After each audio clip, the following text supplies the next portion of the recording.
All right, here we have Mel, who's going to talk to us today about keto diet and intermittent fasting, which is one of the very popular trends at the moment. So we're going to ask her a stack of questions about this so you become knowledgeable about everything there is with this eating method. So first thing I'm going to ask Mel, explain exactly what it is so you know exactly what the diets are, and then the reason why she started doing this in the first place. All right, here we go. Hi everyone. Like Nick said, keto and intermittent fasting are a hot topic in the fitness industry and have been for the past 18 to 24 months. So the keto diet is a high fat, moderate protein, low carbohydrate diet. So when I say that, you'd be looking at about, for the fat percentage, you'd break it up 70% high fat, 30% protein, 10% low carbohydrates. Intermittent fasting, I've got this book and I'm going to read to you the description for intermittent fasting because I think it's the best summary I've read. So I'll just read that out to you because it's very clear. Intermittent fasting's based on the theory that our bodies are designed for periods of eating followed by periods of fasting. Intermittent fasting is a dietary pattern that reduces the window time you have to consume your daily food intake and allow your body to repair, rejuvenate and function at its best. And the repair and rejuvenate is the major part for intermittent fasting. And when you combine intermittent fasting with a healthy diet and lifestyle, it's an effective approach to weight loss, maintenance, and especially for those at risk of diabetes. So there's been a lot of studies done on intermittent fasting and diabetes. So that's just a quick summary of intermittent fasting. There's many different ways to do intermittent fastings. The approach I take is the 16 hours of fasting and the 8-hour window period of eating. So I'm not strict with my times, but I'll say whenever I finish dinner the night before, my next meal will be lunchtime the next day. So say I eat at 7 o'clock, normally I'll eat again about that 12 o'clock, 1 o'clock period the next day. So that's the intermittent fasting way I do it. When did I start? I started back in April 2019. So I've been doing it just over a year now. I decided to do intermittent fasting and keto together at the same time. Might not be ideal for everyone to do that because at first it's a lot to take on. I decided to do it because I had a lot of clients asking me because they know I do the nutrition, and they were asking me about keto, they were asking me about fasting, and I had read a little bit about it but didn't have a lot of knowledge in regards to it, and I think the best way to learn is to try it on yourself. So that's why I started out, and yeah, I was planning on doing it for about 3 months and seeing what happened. So after doing it now for that nearly 13 months now, I've lost 6 kilos. What I've been pleased about is that I haven't lost any muscle mass. My goal wasn't to lose 6 kilos, that's just what's happened. But with a lot of dieting, a concern can be that you will lose muscle mass. And I've found with this particular eating lifestyle that hasn't been affected for me at all. So that for me is a big tick. How hard was the change to the fasting? For me, the change to fasting was hard at first because I've never not skipped breakfast. I've always eaten breakfast, and it's always something I've advocated. So to get into that mindset of, okay, I can't eat till lunchtime, and I'm one of those people that will get hangry when my blood sugar levels drop. And two, for us as personal trainers, we're normally up at, say, 4:45, or that's what time I normally get up. And being at work, there was the idea too that I'd want to eat more often. So to get my head around that, because I'd normally have a couple of meals throughout that time. So for me, it initially was hard, but now it's not. I actually don't mind it. What made it easier? What do you do if you get the munchies? If I get the munchies, so between that non-eating period, what I have is I drink water, I have black coffee, and I might have a black tea occasionally. If I do get really stuck, I will have something to eat, but I will stick to my keto foods. So say a hard-boiled egg, I might have some full-fat Greek yogurt, but I find now I don't need to, but at the start I may have had to, and that's where I choose a protein choice to get me through. What do you need to be aware of anything if you're exercising in the morning? So if you're working out hard, is it a problem with the fasting then? The only time I find it's a problem is if I want to exercise after I finish with clients of a morning, and I want to say that would be around that 11:30 time for me in the morning. So I'm sort of getting to the end part of the fasting period, and I'm finding then that I can feel my blood sugar levels are starting to drop, and I might not have as much energy at that end period.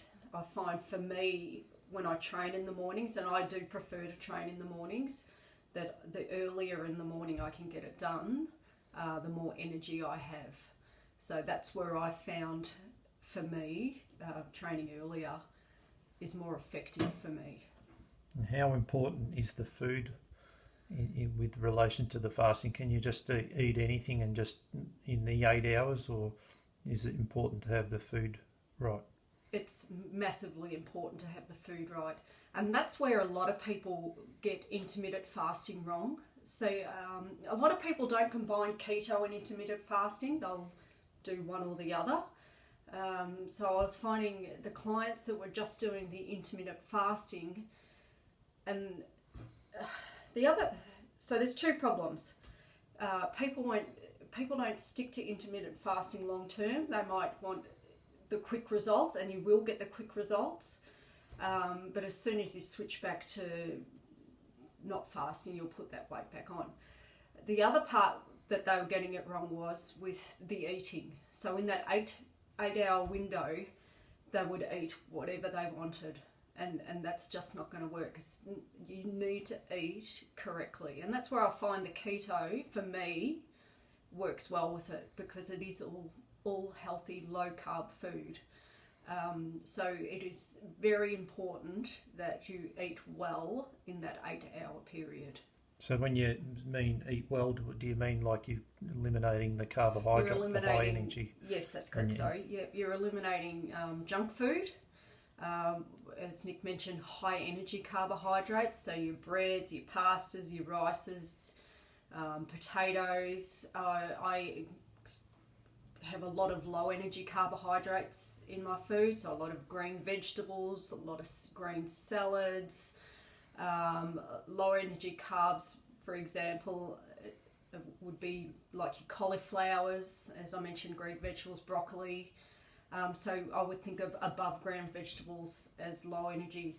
So the mistake people make is that they continue in that 8-hour period to eat high energy carbohydrates. So yeah, they're still eating their McDonald's, their KFCs, their pastries, and thinking because they're fasting for 16 hours, they can still do that. You will not get the results long term with that.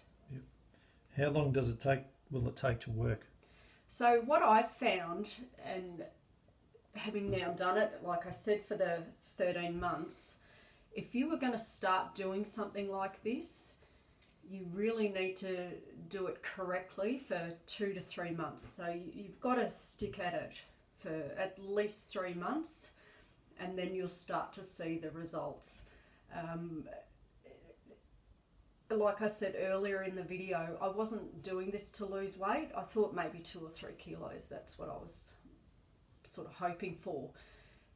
But it happened, it was almost like it was overnight at about the 4th or 5th month period that the weight just melted off. And I don't know any other way to describe it, but I had been sticking to it pretty strictly for that period of time. And I think if you are starting out on this and your goal is to lose weight, you need to stick at it for that 3-4 month period before you start to really see the results, and not be I'm at a point now where I do add in some treat foods on the weekend. If I want to eat something, I will eat that, but I wouldn't suggest doing that until you're really at that 4, 5, 6 month period. What's a typical eating day for you? So for me, a typical eating day would be my black coffee for morning tea. So I've cut out milk. That's part of the keto plan is no milk. So I've cut that out. So for me, my lunch would be, some days I have eggs, so I might have an omelette with a salad on the side. I might have a chicken salad or some leftovers for lunch. And then depending on if I've worked out the day before or not, I might have 2 snacks that afternoon. So if I've done a strength training the day before, I usually have to have 2 snacks the next day. I'm a little bit hungrier. So snacks for me, I might have some cucumber and hummus. I might have some cheese, like a piece of cheese, some raw nuts. I might have some pate with cucumber. I try to keep my processed meats down, but I might have some cabana and cheese as an afternoon tea idea. I might have a hard-boiled egg for afternoon tea. So usually it's 1 snack, but when I've done my strength training, as I've said, I'll have 2. And then I have my dinner. And dinner will be, my low-carbohydrate vegetables or a salad and some protein and some good fats, avocado, or I might cook in coconut oil. But always adding that good fat to my meal. If I'm still want something to eat after dinner, I will have a square of 95% dark chocolate Lindt. So that would be a typical day for me. Yep. Is there anyone that shouldn't be doing it? Shouldn't try the keto? If you were pregnant, I would suggest not trying it. People with gallbladder problems, or if you've had your gallbladder removed, I would suggest not trying it. If you had concerns, if you're on certain medications, I'd have a chat to your GP about it before going on it. But they do say that the keto and intermittent fasting are good for those diabetics or pre-diabetics. Yep. What's your best tips for someone if they're starting out? So if you want to start out on this, I would suggest starting out slowly, especially if you need to make a lot of changes to your diet. For me, I didn't really have to make much changes. I was eating pretty healthy anyway, so I just had to cut out a few things. A plan going forward is, if you wanted to do intermittent fasting and keto together, I'd suggest doing the fasting, say 2 or 3 mornings a week to start with, just so you don't take on too much at once. So I would suggest with that, pick a few days out of the week to try it, and then try that for say 3 weeks, and then increase it to 4 days. Keep that going, and then increase it to 5 days, 6 and 7 as we go on. In regards to the keto, I would look at the foods that I can eat and what I can't eat, and how I eat now. And then I just start to make small changes from that. Okay, I'm going to cut out pasta, and I'm going to, instead of pasta, use zucchini noodles. That might be your first change. So have a plan. So week 1, your plan might be, okay, I'm going to do the fasting for 2 to 3 mornings. And for the keto, I'm going to cut out the pasta, and I'm going to cut out the potatoes and look at eliminating sugar. And then my 3 things I'll work on for say 1 or 2 weeks. After your 1 or 2 weeks, okay, I've had success with that. I've done my 2 to 3 days of fasting, and I've cut out the pasta, the sugar, and the potatoes. So now I'm going to add bread to that. I'm going to cut the bread out, and I'm going to cut out the milk. So then we have building blocks, and we have successes. And when you have successes is when you'll keep sticking at things. If you're someone like me and you think you can cut everything out at once, you could try that, but I would recommend having a plan and having it step by step and getting those successes and those wins. Because when you get the successes and wins is when you, like I said, will stick at it and you will continue with it. And it won't be as big as adjustment as well. Excellent. All right. Well, thanks, Mel, for all your tips on No keto problems. and the fasting, and hope everyone's gained a bit of insight into that type of diet. And if you're not sure, again, to chat to your GP or something beforehand. Get some information about it before just jumping into things like this. But hopefully you've got a bit more knowledge about it now, and you can make it like a part of your life. Yep. All right. Hope you enjoyed that video. We'll see you on our next one. Bye.